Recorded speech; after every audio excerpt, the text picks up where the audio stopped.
Assalamualaikum warahmatullahi wabarakatuh. Salam sejahtera untuk kita semua. Undang-Undang ASN nomor 5 tahun 2014 pasal 5 dan SN-Inpan nomor 20 2014 menjadi landasan bagi penyusunan modul adaptif yang akan diberikan pada pelatihan dasar calon pegawai negeri sipil. Dalam penyusunannya, modul ini disesuaikan dengan keperluan pembelajaran pelatihan dasar, baik secara substansi maupun penyajian dan metode pembelajaran. Beberapa studi kasus yang diangkat merupakan kasus yang sifatnya faktual dan tentunya penyesuaian dan pemilihan studi kasus yang dilakukan untuk kepentingan baik dalam konteks waktu dan tempat yang lebih aktual dengan tanpa mengesampingkan tujuan pembelajaran mata pelatihan ini.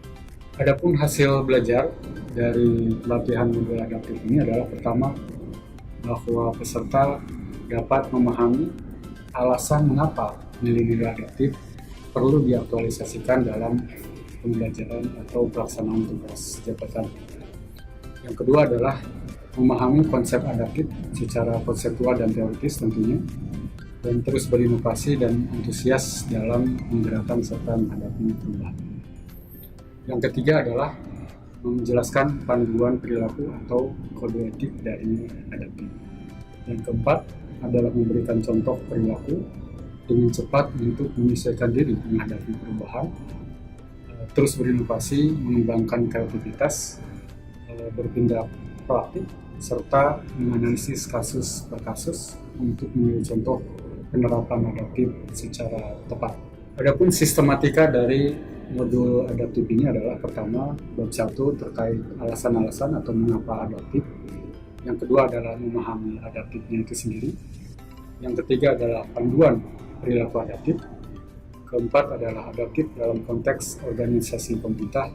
Dan terakhir adalah studi kasus adaptif.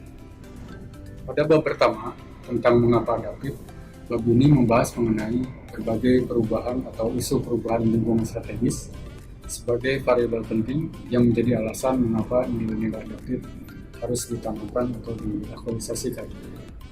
Kompetisi yang terjadi di sektor publik, baik dalam konteks pelayanan misalnya, kinerja anggaran, penggunaan teknologi, profesionalitas atau Human Development Index, dan lain sebagainya, menjadi salah satu indikasi mengapa perubahan lingkungan strategis menjadi penting untuk dihadapi.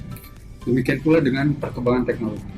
Dan terakhir adalah terkait dengan tantangan yang dihadapi dalam praktek administrasi publik, khususnya terkait dengan apa yang Anda kenal dengan istilah VUCA yang Anda juga dapatkan dalam modul-modul sendiri.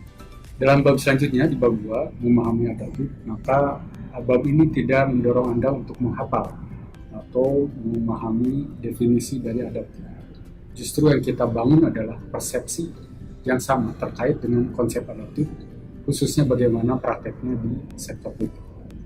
Adaptasi sebagaimana kita ketahui merupakan karakteristik kemampuan alamiah dari makhluk hidup untuk bertahan hidup, dan ini juga berlaku bagi individu maupun organisasi. Di dalamnya juga ada kreativitas, ada inovasi, termasuk bagaimana cara kita mengaplikasikan cara berpikir kreatif dan kritis. ASN harus bisa memilah atau menentukan kapan berpikir kreatif, kapan berpikir kritis. Beberapa kasus akan disampaikan dalam bab ini, kasus banjir misalnya, atau kasus pandemi, serta pada akhirnya ini akan menjelaskan bahwa adaptif adalah nilai dan budaya dari ASN itu sendiri. Di bab 3 terkait dengan panduan perilaku adaptif, maka perilaku adaptif merupakan tuntutan yang harus dipenuhi dalam mencapai tujuan baik individu maupun organisasi. Organisasi adaptif tentunya adalah organisasi yang memiliki kemampuan untuk merespon perubahan lingkungan secara cepat serta mengikuti kehendak atau harapan dari mitra kerja atau stakeholder secara cepat dan fleksibel.